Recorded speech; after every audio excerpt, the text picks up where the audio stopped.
All right, welcome everybody to the inaugural Keep it. We're not editing this out. Great. Okay. Hi everyone. Okay. Hi everyone, and my name is Jill Studnicki, and I wanted to welcome you to the first inaugural author interview of the Neurodiversity Press. I have Michael John Carley with me here today, and we're going to learn some more about him, about the press, about me, about all sorts of things. Michael John, would you like to introduce yourself? Sure. My name is Michael John Carley. I wear a lot of different hats in the autism, Asperger, and neurodiversity, diversity and inclusion planet. I have founded New York City nonprofits. I've worked as a consultant in schools. I'm currently the consultant for disability inclusive culture at New York University. And I've had the pleasure of speaking all over the place. And like everybody else in the autism world, I write books, which is why I am here and so thrilled to be doing a book with Neurodiversity Press. Not only that, but a book that I've been dying to do for a very, very long time. I want your audience to know, Jill, that this is your show, but that normally they're going to get your better looking video frame than mine in these upcoming shows where you interview the authors. But for today, because this is Neurodiversity Press's inaugural author interview video, that I'm going to ask Jill some questions too about the company. But we're going to sort of trade off on that a little bit. And we're going to try and keep it organic. We're going to try and keep it fun. I'm even going to confess, now that Jill's had a confession, I'm even going to confess that we were about ready to go. And then I just decided I needed a quick 2-minute haircut in the bathtub. And so I went and got a quick 2-minute. Jill is nodding her head that I'm telling the truth. Got a quick 2-minute haircut in the bathtub. Jill, can I take the first question? Absolutely. Okay. Why publishing? What in your background made you want to get into publishing, and especially trade publishing like this? Well, the short answer is that I love books. I think publishing is a really important industry for there's like the financial and all that stuff, which I don't ever expect to make any real money at this, but publishing is important because I believe in voices. I believe in exposing people, exposing myself and others to a unique voice and a unique perspective. And I learn more from reading stories, reading from other people's experiences than I do from TV. That's for darn sure. I think that publishing is, although there are a lot of opinions about where the industry is going in the future, I don't think it's going anywhere. At least I see there's enough value that it should stick around. And that's why I think that this trade publication company is so relevant and so important right now, because as we start to experience a cultural shift and what we think is appropriate and what we think we should be listening to and who has a valuable voice, publications like this are going to be really important in getting those voices heard, and making sure that we have a diverse spread of opinions and perspectives and backgrounds. I want to know where people come from and why they make the choices they do and what have their experiences led them to believe. And I would rather learn that from all kinds of people as opposed to just the same people who are on the nightly news or whatever I'm reading in the headlines of the paper every day. So that's my take. I strongly believe in humans. Awesome. And this is a human publication company. One of the things that really drew me to your idea for this company, in addition to the fact that, somebody actually wanted to publish my big fat sex book, was the notion that you were taking, we're still as a community, I think, defining what neurodiversity means for us. And if we're going to be inclusive, in my opinion, then we can't be shutting out this diagnosis as opposed to that diagnosis and this experience versus that experience. I was really drawn to the fact that you and I seemed pretty simpatico too about the notion that neurodiversity really, if it's just going to encompass behavioral differences and that we're going to be inclusive, then heavily stigmatized psychiatric disorders, poverty-induced trauma, Okay. All that sort of stuff, as opposed to just the brilliant Aspies Club. I mean, I loved that about your philosophy, and I loved that about you, and we shared that right off the bat. I just wanted to, commend you and thank you, because I think that we had these three, especially just in the autism world, really heroic trade publishing companies 20 years ago, but that have since become, dare I say it, kind of irrelevant. And that's a bold thing to say, but not only is this one, seeming like it's tackling new subjects as opposed to regurgitating the old subjects, but, the concept of neurodiversity only expands your audience even so more. And, I'm hoping for your sake that it'll turn into a marketing boon as well. Well, and I think that you said the right word when you said heroic. There was definitely a time and a place for those publications, and it was, and they kind of had their day in a lot of ways. But I think that it's not so much that they are or became completely obsolete. It's just that there are opportunities that weren't seized that we're choosing to seize here with the neurodiversity press as opposed to somebody else. So thank you for starting. All right, your turn. Now you ask me a question. We're going to trade off questions here. I'm not going to interview Jill and then she's going to interview me. We're going to kind of go back and forth. I would love to spend some time talking about the Big Fat Sex Book. I think it is, I have so many thoughts about it, all good. And I want to hear some about it. I would love to get a little bit more information. Can you just give us a teeny bit of background about the book itself? And then I would love to learn more about what you regard about, is it careful? Is it more modern? Is it both? Where do you want to take it? Just to give us a hint. Well, I should probably throw the book's title out there at least. It is called The Book of Happy, Positive, and Confident Sex for Adults on the Autism Spectrum, ... and beyond, ! And I think, to go back a little bit, for the 10 years in which I was running the largest membership organization for adults on the spectrum, called GRASP back then, which I ran from 2003 to 2013, that I don't come from, a particularly, sex therapist background, of any kind, but of course it's always been a source of great fascination for me, not only from the fact that I just, like it and don't mind talking about how much I like it, but that it also, it was, very clear for me from an early age that we existed not only in the autism Asperger world, but as Americans, in a culture that, was so terrified of the subject. And I was just curious, I didn't really know, what to make of that at times. And so it was just, I was, lucky enough, because I played guitar as a teenager, which would overcome a lot of spectrum social stuff. I have autism. I don't even think we covered that, as well as having an older son that has autism. And so I had a lot more experiences, as a teenager than most people on the spectrum, get to have. And, I'm very, very fortunate for that.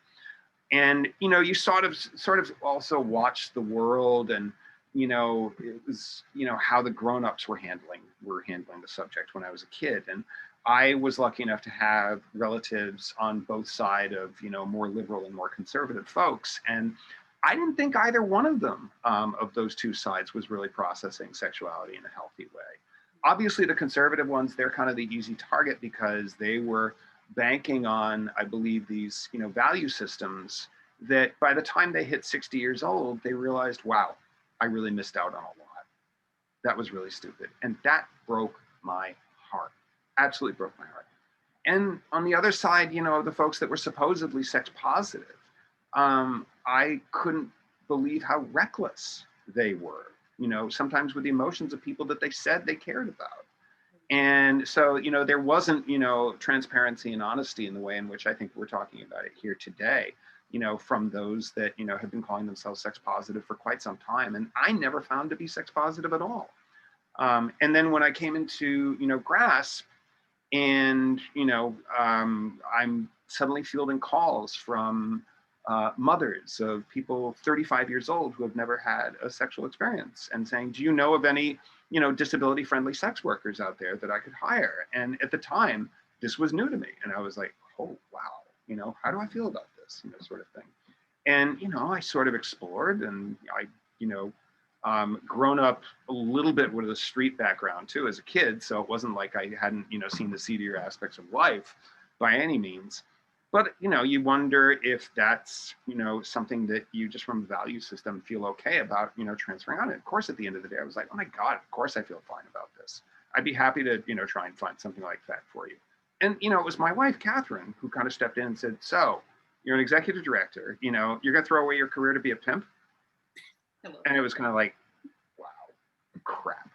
So as more and more went on, I knew that this was a subject that I was going to have to tackle once I was outside the expectations back then of an executive director who, had to maintain respect. And the other thing, is I'm getting calls then, not only from more mothers asking for the same thing, but people that work in the adult film industry who are saying, I just got diagnosed. What do I do? People who are sex workers saying, I just got diagnosed. What do I do? And then suddenly there's this great can of worms that, it wasn't, everybody was focusing on spectrum people watching too much porn. And, not only did I disagree with that, but I also suddenly had to realize, wow, I never thought of all those porn performers as being us. And they were. And some of them wanted out. Some of them were not, wanted, an easier job or something like that. And there were others who were kind of like, you know what? I suck at relationships anyway. I like sex and I can make a lot of money this way. So it was a variable, variance of the human experience. And I had a lot of really great supportive relationships as the executive director of GRASP with some of the world's best clinical minds. And a lot of times if I would learn something, I would go to them and I would be like, hey, we got to do something about this. And they'd be like, wow, that's a great idea. Let's do it, Michael John.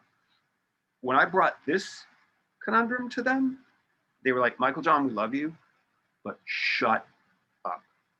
You will only lose your job if you want to address this type of stuff. And then I started to see it. And then that was kind of a shockwave. And I started to see how whenever in this country we try to teach about this subject, we first off censor people with all disabilities like nobody's business. And secondly, we constantly have to frame it around a fear-based context, constantly. Oh yeah, sex is great, but watch out. Yes, sex is okay, but don't do this, don't do that. The whole notion of a subject which may be the greatest thing that any of us ever experience, because some of us spectrum folks are not going to have the fabulous careers, and some of us spectrum folks are not going to have the fabulous reciprocal relationships or the fabulous kids. So we're talking about what might be the best thing they ever have in their lives to enjoy, and we're censoring them. That's not fair, and it's really mean. And when I started also to, recognize that if we really look at how we all talk about sex, that if we're going to have to put in all those disclaimers all the time about sexual assault, about STDs, about unwanted pregnancies, about misogynistic and abusive relationships, okay? Whenever we talk about sex within those contexts, we put sex into a negative light. We are very literal thinking people. We're gonna make that jump and we're gonna make that quantum leap to suddenly realize, well, sex doesn't sound like a very good thing, when it's actually the best thing that so many of us, again, are going to experience in our lives. And I wanted to write a book that wasn't about sex, but watch out.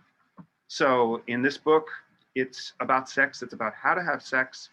It is very LGBT. It's written in the foreword by Dr. Michelle Ballin. I couldn't be more proud of the fact that she said it's the most LGBTQ friendly book of its kind. There are 70 plus illustrations by a brilliant Indonesian artist named Pa that are very sexual explicit, but that don't have perfect, everybody has perfect bodies. They are of different colors. They are of different ages. They are of different body types. And they are doing very, very different things and all the acts basically that we can conceive of so that nobody feels like they've been shut out of anything. One of the other things that has always bothered me about this world was that if you find, like how many times do individuals on the spectrum get taught about where to find, the Craigslist orgy or, where to find the sex club in the big city? They're never taught about that. And I understand probability and possibility and the fact that, and I'm going on a long time here, I promise to cut out soon and give you a question, but ethically, if 1 out of 10,000 people on the spectrum wants to go to a sex club, and maybe the odds are indeed that rare, they should have the means to go to that sex club. Mhm. And to exclude that is just not fair. It's just not nice.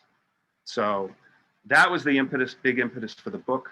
I like to think that it is a book just that talks mostly about the pleasure. There's a section in the middle of it where, maybe we get into the history of, how, women's history, it's worse than you think, and I shouldn't laugh.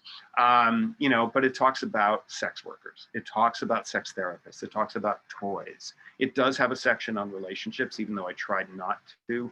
Relationships can be a positive iconography too, but I think that when we merge the conversation about sex and relationships, that relationships, I think, are 50,000 times more complicated than sex. And it really kind of blurs the messages that we could be teaching to make people feel more confident about sex. And making, for instance, if a reciprocal sexual relationship is going to be really, really tough on somebody and they're just not ready, then let's make the masturbation rituals the most emotionally healthy, self-loving experiences humanly possible. So that's kind of where I came at it from. I've been pretty passionate about the subject my entire life. I was very lucky to have the opportunity to turn it into a book, and holy cow, that was a long spiel. But here's the thing. It's all good news. I find, okay, so what really inspired me when I learned about what you were working on, and I got to, read some of the snippets at first before this all came to be, is it's it's kind. You have a kind voice as a writer. And it includes everyone, or as many people as you possibly can, so you're holding as much of the community as you possibly can in this book, and it's just the facts, and it's beautiful in that way because you give me just the facts, and anybody on the planet who speaks whatever language it's published in can read it. This is a book for everyone that I have talked to about this book has been excited and wants to learn more, not just folks on the spectrum. And I think that's the beauty of it. It's kind, it's inclusive, it's joyful, it's hilarious at times because you're just so frank about it, right? Like, okay, women's history, not so good. Which is great. You're not taking yourself too seriously as an author, but at the same time, you've done so much research on this.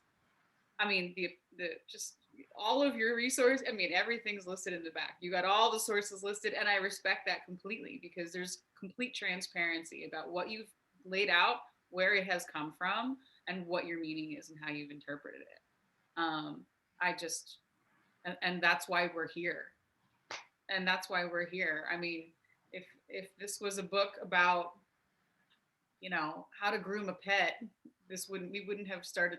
This project wouldn't be here. Thank you. I'd be like, great, that's a nice book. Oh, golden retrievers look real cute. I'm getting a little off topic, but my point is that I'm psyched. A little casual conversation for us, but I think this is why the publishing company is so relevant, because if we can empower an author like Michael John to create this, it's not even a narrative, it's just the truth, and share it with as many people as possible. Think about how those lives are going to change, how my own life has changed as a result of reading it. Anyone that I can tell about the book will be a better person, will have a richer life, I hope, as a result of at least keeping an open mind while reading it. And I think that although it may be kind of scary to some, based on what relationships they are currently in, whose parents they are, whose children they are, I would invite them to keep an open mind and to read the book with an open heart, because it is worth it. That's really, really kind. I'll tell you one thing that really meant the world to me is that we got a lot of really high level, semi-famous, if not famous folks to write really kind testimonials about the book. Andrew Solomon, Barry Prezant, just all the, Michelle, just all these luminaries. The one I'm most proud of is from a brilliant individual on the spectrum named Nick Dubin, who wrote a couple of books, and because he had been very underdeveloped as a sexual person in terms of what he was taught about himself, being a gay man, that he made the mistake one day, many, many moons ago, of watching the wrong kind of porn online and had the SWAT team break down his door. And he lives life now on the sex offender registry. And when he says in his quote, if I'd had a book like this when I was younger, all the horror stories that I've experienced probably wouldn't have happened. And that's, especially when we have laws that we need, but we overpunish like nobody's business in this country. And nobody's ever going to be able to say that this is a country that doesn't tolerate rape, because we applaud it. We don't just ignore it. We applaud it in our prison system. So this culture doesn't get to say that it's anti-rape, or that it's not all about rape culture. And that, to me, that's the kind of endorsement that I think we all really need looking forward. So thank you for that. Can I ask you a question about Neurodiversity Press now? Sure. Now that I'm getting all softy. You are doing something from a sociological level, which is inordinately brave, and it's going to cost you. Maybe it's going to cost me too, financially. But and maybe certain authors, won't join your company. But right now, you're doing the boutique approach of one book per year, pretty much for a while, just to make sure you do it right, which I think is just magnificent of you. And when there isn't the burden of making $5 million or having 8 full-time staff members, which you don't have, that that's actually much easier to get it started as a company, and then hopefully it will grow from there. But you're doing it by saying very publicly, we will not go through Amazon.com. Why?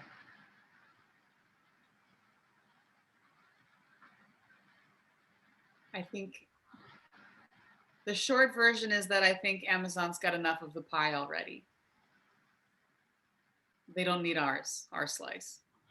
It enables us to have a lot more flexibility in how we share and what we share. It allows us to pay taxes, which I think we probably should be doing, while Amazon gets away with not. So just to clarify for the audience, though, you mean you're pointing out that Amazon does not pay taxes. I'm clarifying that they don't and probably should. And because of that, you'll notice that a book from our website might be $4 or $5 more than you might be able to find a similar book on Amazon, but you won't find the same book on Amazon. You'll find it on our website. And I think that there are readers in this country that are willing and able to support this kind of movement. I think that not necessarily, we all need Amazon at some point for, whatever it is, toothpaste or whatever. But I think that in terms of book publishing and accessibility, I think it's really important for us to just go our own way. Well, it's very brave, and I, luckily, was, for all of us, was the author that was just so buying into that strategy and that belief system. They also treat their workers not so good either, but they're trying to improve their image lately, I've noticed. But yeah. So thank you about that. I just think that that's something also very unique about Neurodiversity Press. If you were to, if I can, sort of peg you, along the sexual side, like, could you and would you mind sharing, a little bit just about where you sort of fall into, like, why some of the book's belief systems, and I would imagine that, it's the pluralism, and, how you said the gentle part, which meant the world to me, because I wanted to be progressive, and I wanted to attack the most modern ideas, taking from, all these previous, authors, or somebody like a Dan Savage and something, and really, applying that to, the disability world, because those values really hadn't made it to our audience. Was like, there any part of that spoke to you on a personal level, or was it all just cerebral, brilliant publisher acting at work? Well, when I read a book, I read a book. There's not just like, I don't think I could ever just approach something in a cerebral manner and not really love it, if that makes sense. So let's see here. Where do we begin? So I identify as, we'll start with that, as female, as a woman. I identify as straight, and my pronouns are she, her. I guess we probably could have started the whole conversation with that, but here we are. My appreciation for this book comes from a lot of places, not just from a interest in education, for starters. Like, I have a background in education, and the fact that I think it's really important for people of all ages to understand their own bodies and how to interact with other people, or whoever they may be. It's the approach of the book that this is an exciting exploratory mission, if you will. And I think that there's a lot of grace in that. Some of I have a copy in a 3-ring binder right here. It's all, I've got like Post-it notes sticking out all over the place. And one of my favorite parts, it has the reader do a personal inventory of themselves. And I don't want to give too much away, because I encourage everyone to buy a copy, but to really take time with yourself and not just try to look for external stimulation. It starts as an inner journey, to really understand ourselves. I had a conversation with my mother recently, and I asked, do you remember telling me about sex? Because I was remembering the experience and the situation. I was curious what her perspective was. And from what I remembered, it was very simple. Not nearly as traumatic for me, I think, as it was for her. But all I remembered was her saying, he puts it here, and she pointed down. And I was completely mystified by that. I was like, what does this mean? What? I don't know. What? Why? And she said, well, I gave you more detail than that. And but that's all I heard. That was all I heard as a 10-year-old, having a sleepover with my friend, and she said,